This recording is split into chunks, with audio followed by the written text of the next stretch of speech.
This wearable is the reason I quit alcohol, fixed my sleep, and not only realized how stressed my body really was, but also how to address it. Here's why I use this tracking device in my clinic and how it's helped me and my clients transform sleep, stress, and recovery to drive major health improvements.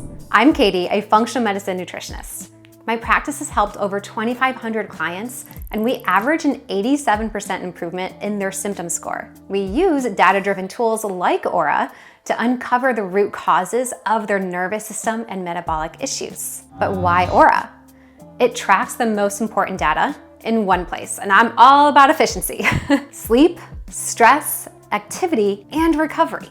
Plus, any intervention I choose is going to be selected based on the research behind it, as one of the principles of functional medicine is being evidence-based. Oura outshines the other tech tools here. Studies show Fitbit's heart rate accuracy is around 90%, which is great.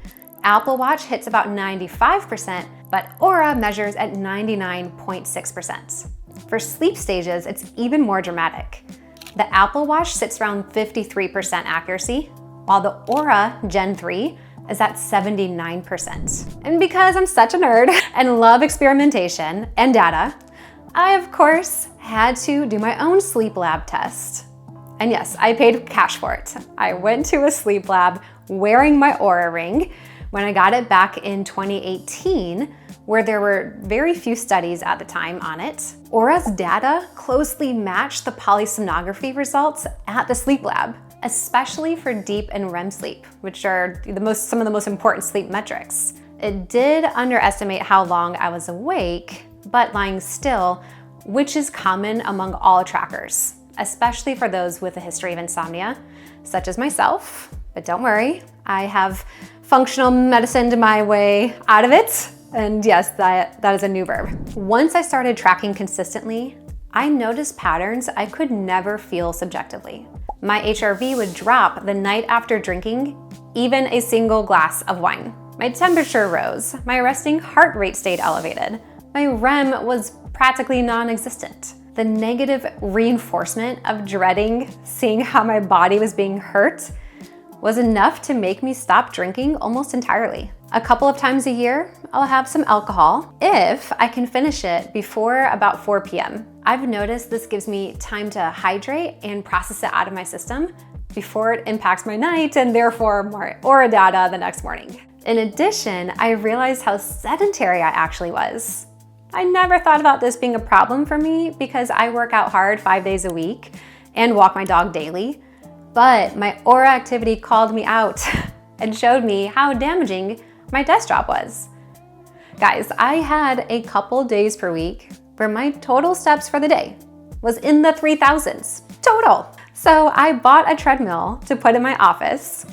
And after seeing how helpful this was for a few years, I also got a walking pad that I put in our living room.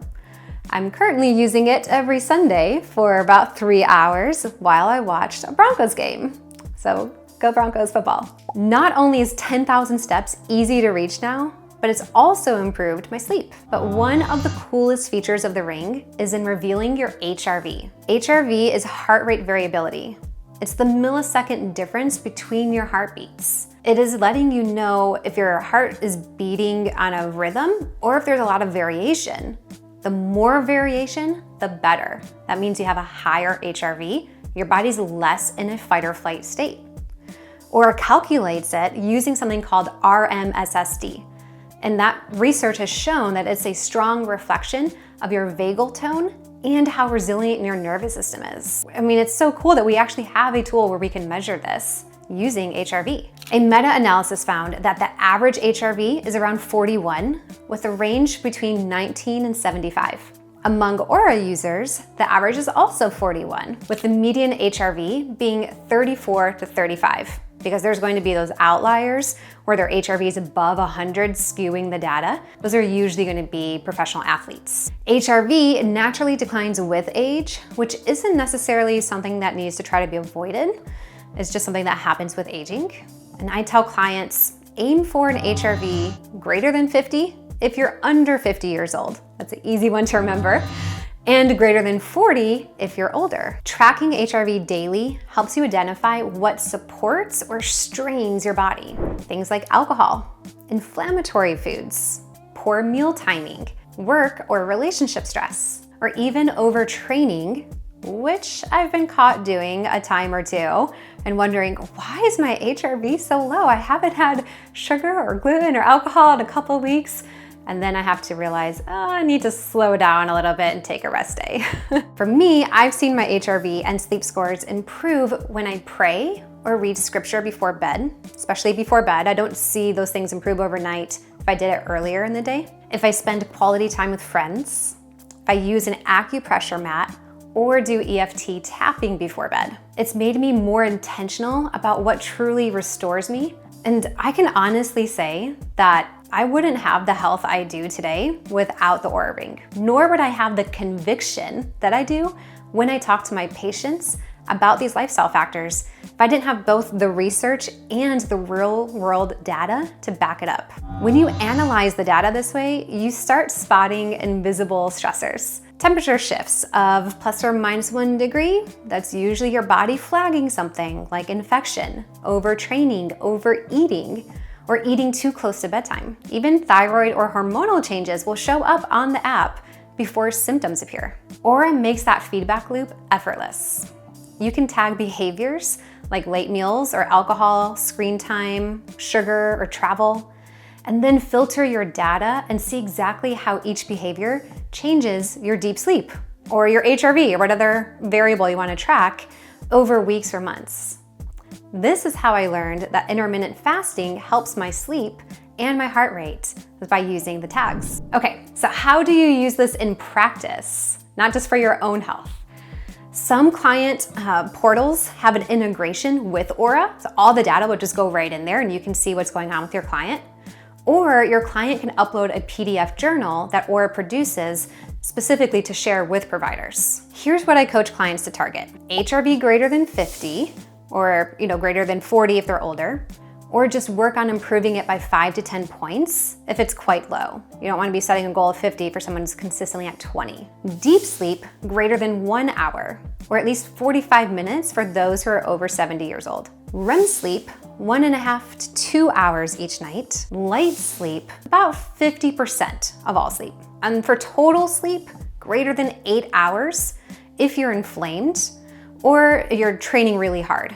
Otherwise, greater than 7 hours. That being said, it's best to focus on avoiding what worsens numbers and doing more of what improves them, rather than reaching for a specific amount, right? You have to treat your patient where they're at. Sharing their data also helps them with accountability and can help you get the real truth. So many times has a client told me that they get 7.5 hours of sleep, or they get this much activity or exercise, and their data reveals that is definitely not the case. And now I better understand why we're not making as much progress in a certain area as I would have thought. If you're not sure what to do with the data, our Functional Practitioner Academy can help. We give you all the concepts, research, and tools to improve sleep duration, sleep stages, HRV, and activity. It teaches how to actually apply the information to the client in front of you by customizing the recommendations on those lifestyle factors to their unique case. Check the link in the description for more. Now, Oura isn't perfect. No wearable is. It can underestimate wake time, especially in those with trouble sleeping, and mislabel sleep stages to some degree.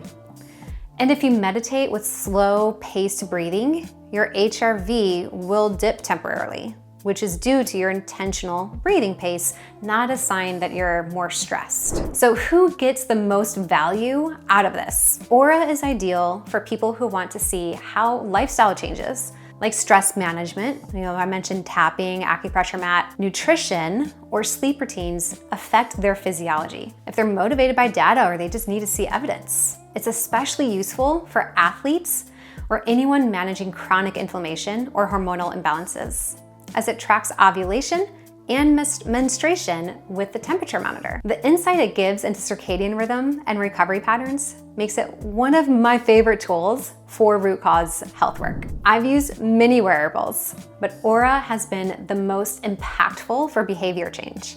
Seeing how every decision, from late night snacking to emotional stress, shows up in the data creates accountability that no coach or even practitioner could replicate. If you're a practitioner, I highly recommend integrating Oura metrics into your consults.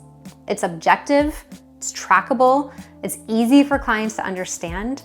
It gives your clients immediate feedback and also motivation to stick with the changes that you're recommending. But overall, the most helpful aspect is that the Oura Ring doesn't just collect data.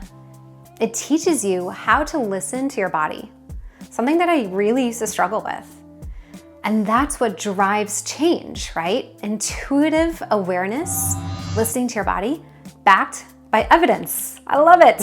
If you found this helpful, give it a like and comment below with your experience using wearables. I'd love to hear what your data has taught you.